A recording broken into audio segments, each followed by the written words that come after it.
आम्रपाली, आपको जन्मदिन की बहुत बहुत बधाइयाँ। Many many happy returns of the day.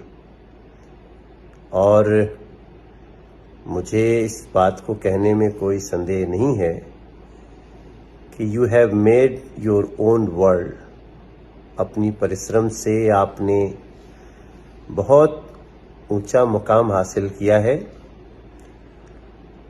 और आपकी व्यवहारिकता, आपकी वाक्पटुता, लोगों से संपर्क रखने की और उसको निभाने की जो एक कला है, उसको मैं बहुत सूक्ष्मता से अनुभव करता हूँ। Many many happy returns of the day Amrapali.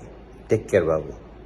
नमस्ते, प्रणाम। और शाहबाद के हमारे बड़े भाई राजेश यादव जी, जो कि हम लोग के बड़े अजीज मित्र हैं और बड़े समाज सेवी हैं, लोगों के दिल में रहते हैं, और आज उनका जन्मदिन है। तो happy birthday to you Rajesh भाई। जन्मदिन के ढेर सारी शुभकामना आपको। Love you.